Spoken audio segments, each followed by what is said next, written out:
All right, folks, what is going on? This is episode 584 of the First and Frame Rate Show. I am Viv Baller. Over here, we talk about Georgia Southern and Atlanta Falcons football. And before I get started, I will be remiss. It is imperative. There's no way around it. We lost a legend today. We lost an icon, not only just in the football world, but in the civil rights world, just in the world of humanity. The legendary Jim Brown passed away at the age of 87, and it was pretty much of a shock. Even though he lived a full life at the age of 87, it still kind of sucks because these type of people you don't think of that would pass away, even though you know it comes to everybody. Everybody's going to pass away, unfortunately, but you would think a guy like that, the things that he's done and the impact he had on and off the field, that he will live forever. It hit me a little bit, and I never met him. I don't know him for anything, but I just know the contributions he made to the NFL and off the field is just amazing. So rest in peace to the legendary Jim Brown. I have on his jersey, the Mitchell and Ness jersey that I picked up. It's kind of embarrassing because if you're looking at this on the YouTube's and Rumble, my Cleveland Browns patch on the jersey is kind of ripped up. It's not ripped, but the stitches came out a little bit. So I'm gonna have to get that stitched up. I've definitely have to do it now. So rest in peace once again. Just representing as well for Jim Brown with one of my favorite jerseys that I picked up a long time ago. So Jim Brown, the legend, passes away at 87. Let's just go ahead and get into this. In this show, we're going to talk about the Georgia Southern's season prediction.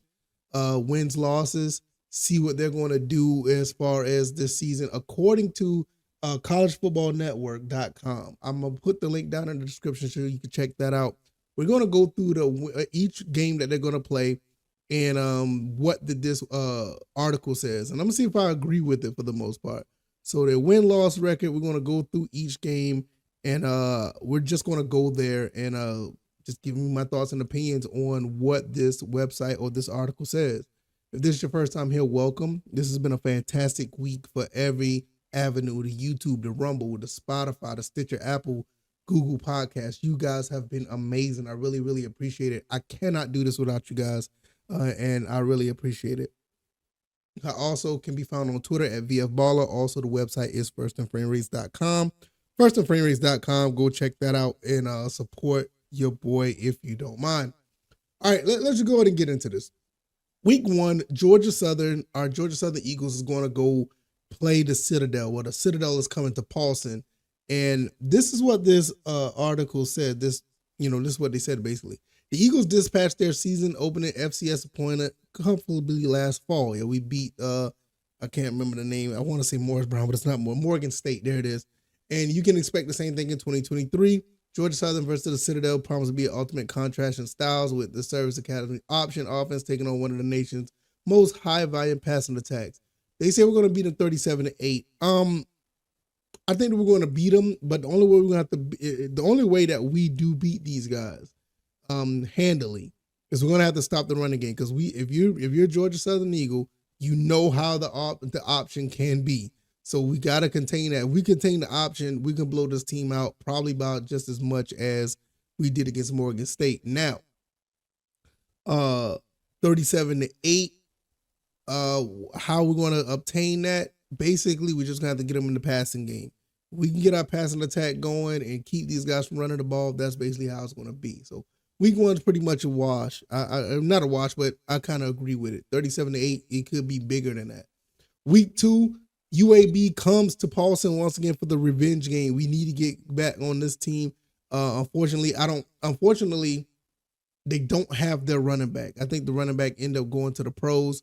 I don't think their running game is going to be as prominent. Their running game was really good, even though it was a fairly competitive game. They just ran the ball down our throats at the end of the day. But this go around, we should be a little bit better. The College Football Network has us winning 28-26. They say in their article, our analysts will split on the outcome of week 2 clash between the Eagles and UAB Blazers. Team operating under first year head coach Trent Differ. See, that's another thing. They got a new coach, so they may not be running the ball as much.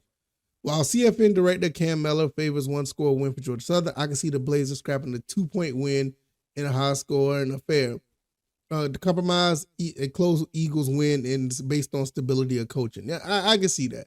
But I don't think our defense. I think our defense is a little bit better than what it was last year. So we could be a defense that don't give up that many points. I mean, you're literally talking about a defense that'll probably give up anywhere around. Let's see. I'm trying to guess. Maybe 17 20 points a game. I'm just guessing. I'm not 100% sure because the defense is, not unproven. But based on what I saw in the spring game, that could be the case. All right, let's go down to the next one. We got Georgia Southern playing Wisconsin. We're going to Wisconsin, and they're going to say we're going to lose that game, which I can see that. Wisconsin is a much formidable opponent than than Nebraska. We do have a better team than last year, but Wisconsin is a better team than Nebraska.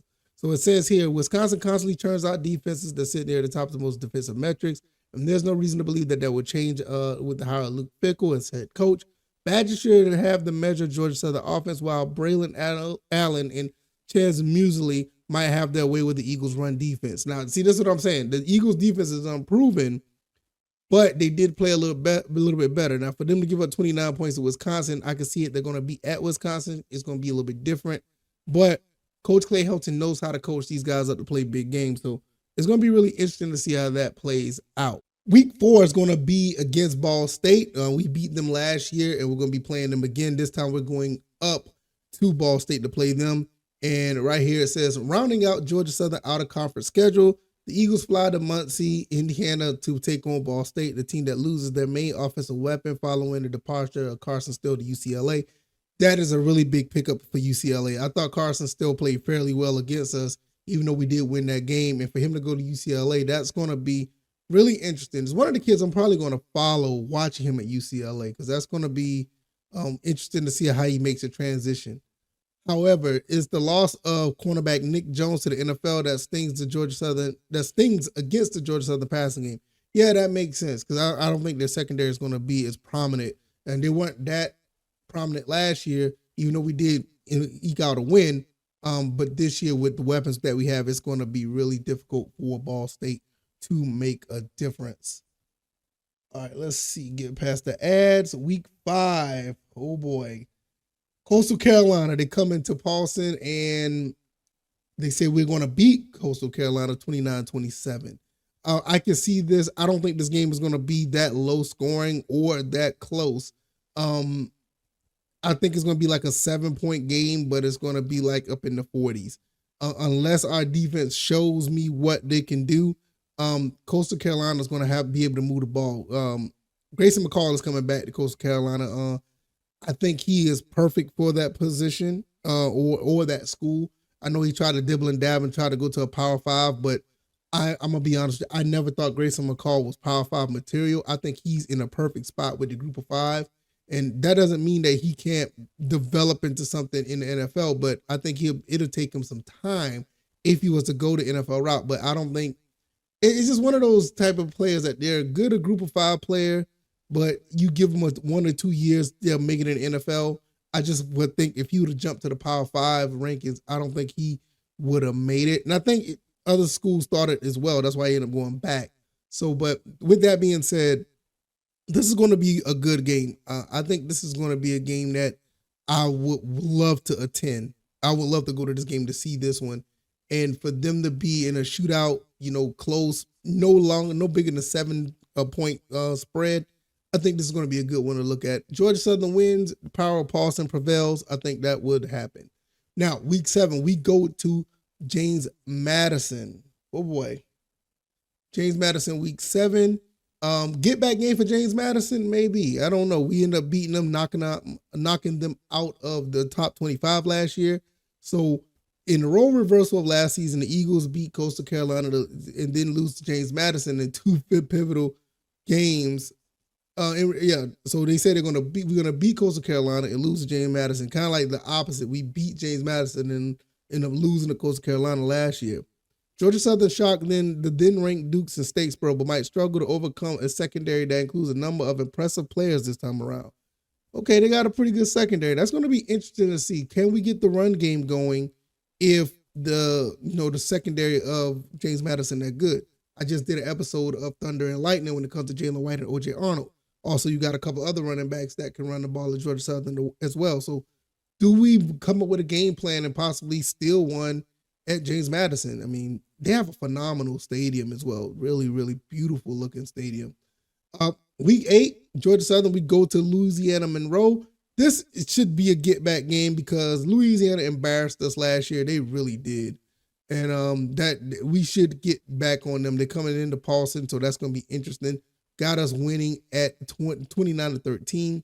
So after 2 tough games in succession, there's some light relief that Louisiana Monroe comes to town in week 8. The 2 teams haven't met since 2020. Oh, this is Louisiana Monroe. I'm sorry. I thought it was the Cajuns. I'm sorry. That's my apologies. So, but Georgia Southern holds a 6-3 head-to-head advantage, and their passenger chat should outlast ULM. Yeah, we should beat ULM. I mean, that. Let's go to the next game. Let's go to the next game. Oh boy, look at this here. Now I'm starting to get mad. I'm getting mad here. Now this is some BS right here. Georgia Southern versus Georgia State. You think they're going to come to Paulson and beat us? Let me tell you something. I can't even really talk noise because this team seems to have our number. This is some BS. You know what I'm saying? We should be beating this team. We should have beat them last year. No reason that we turn the ball over 5 times and only lose by 8 points. That was ridiculous. But nevertheless, let's talk about this. Georgia Southern versus Georgia State. Say that we're going to lose 20-21. Another split decision for our analysts, with Miller favoring a 3-point win for the Panthers, where I think a combination of home field advantage and a higher volume passing attack should see the Eagles halt the 3-game losing streak to their in-state rivals. I agree. Whoever's writing this, I can't remember his name. I agree with him. Miller could kick rocks. The compromise, Danny Granger leads the Panthers across the line with a 2-point try as time expired. I thought I was on the same team. No. Look, I'd rather go ahead and I would take the the James Madison loss. I'll flip and lose to James Madison. Dude said we was losing James Madison. Let me get back real quick. No, I'll take the loss to Coastal Carolina rather than lose to Georgia State. I'm dead serious. We can't lose to these guys 4 times in a row. It ain't happening. I just can't. Let's just get past this. I'm getting mad now. Next game, week 10 at Georgia State, got us winning at 32-16. I can see that. Texas State never was able to keep up with Georgia Southern at any moment since we've been in the Sun Belt.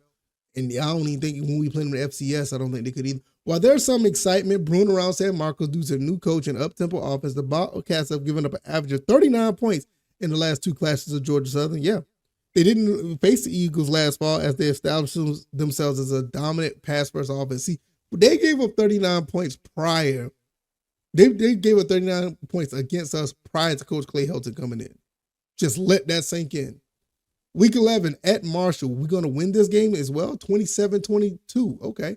Marshall managed to hold off the Eagles to 10 points and just 205 yards passing last fall. However, Georgia Southern season prediction forecast that a repeat of that performance is highly unlikely. Well, I ain't gonna say highly unlikely. Well, unlikely to happen again. The Eagles won the last game in Huntington in 1990, so this could be what the savior. Yeah, okay, 1990, 33 years ago. Okay. Nevertheless, I don't see us doing that again, passing for only 205 yards, even at Marshall. But this is one game I did say that we're probably going to lose. I had us losing to Wisconsin and Marshall. Those 2 games kind of bothered me a little bit. So I'll trade this game for us to beat Georgia State. We just can't lose to Georgia State, man. I'm sorry. We just can't. Next game, Georgia Southern playing Old Dominion. Win 29-22. Now, there's a lot of wins are being racked up here. That's pretty interesting. So it looks like we're going to win, 9, 10 games from what I see so far? Let's keep going. Old Dominion has never beaten Georgia Southern, and the 2023 college football season doesn't feel like the time and place to start. The Monarchs lost the beating heart of their offense with the departure of Allie Jennings III, Hayden Wolf, Blake Watson all transferred to the transfer portal, and Nick Savaldi and Zach Kuntz to the NFL. So they lost a lot of people. So for them to put up 22 points is going to be interesting. Once again, it goes back to see what our defense does. And yeah, they may not even put up that many points. Week 13, Georgia Southern at Appalachian State. If we go up to Kid Brewer Stadium and beat them, I think it's Kid Brewer Stadium, right? That's the name. Who cares? If we go up there to the Rock and beat them, that will be phenomenal. After the game last year where we beat them in double overtime, just rub it in their face again and beat them one more time. This is absolutely awesome if this would happen. The season finale between these two teams last fall was the stuff offensive dreams are made of. While this year may not see the same high scoring, the Eagles' ability to dominate through the airship proved the difference maker in a close game. Now, I will say this: Appalachian State is going to play us tough. They always do. I just don't think I don't think Appalachian State is reloaded as good as we have. Now, don't get me wrong; they weren't that good of a team last year. It was like a down season for both teams, Georgia Southern, Appalachian State. But for us to play to get in a bowl game, it meant something. You know, playing Appalachian State for some reason, it always have something on the line when we play this team. It is always seen that way, and hopefully this year coming up will be that way. But I'm not sure because I followed a little bit Appalachian State, but I don't see nothing that stands out. Georgia Southern has made some moves with some transfers and all, and some coaching changes that really stand out. Appalachian State coaching changes mainly, they took some of our coaches from Georgia Southern and they went to Appalachian State. So that was from the old Chad Lunsford regime. But nevertheless, this looks really good. The prediction got us at 9-3. Yeah, it says right here. The results give them a ninth win in our Georgia Southern season. So they got us going 9-3. I saw this on Twitter. Somebody else put that out there as well. Had us going 9-3, and I think they had like Coastal Carolina going 10-2 or something like that. It was really weird, but I can live with this. I am good with the 9-3 schedule. If anything, can we go 9-3 without losing to Georgia State? Please, good God, I'm tired of losing that team. Anyway, if you like this commentary, hit the like button, share this podcast, subscribe to the channel if you haven't already. What do you guys think about this prediction? Do you think Georgia Southern win-loss prediction is on point? What do you think the CFN got right? What do you think they got wrong? Me personally, I wanted to do a prediction. I still was trying to lean toward the 8-4 like we did last season. Like I said last season, and we were very close to being 8-4. I mean, it was a couple plays away of making it happen. Nevertheless, I think we have a better chance of going at least 8-4, but this website has us at 9-3. This is really interesting. Let me know what you guys think. The link to this article will be down in the description. I really appreciate you guys, really checking out the show once again. YouTube, Rumble, Spotify, Stitcher, Apple, Google Podcasts. You guys are amazing. Once again, before I go, rest in peace to the legendary Jim Brown. I mean, phenomenal human being on and off the field. You just couldn't ask for anything better than that. So it's just a little bittersweet, But I'm going to get out of here. You guys enjoy the rest of your weekend. The weekend is starting. And if anything comes up, I'll probably do a video or two about it if anything happens throughout the weekend. But I will see you guys on Monday. You guys take it easy and you guys be blessed. Peace.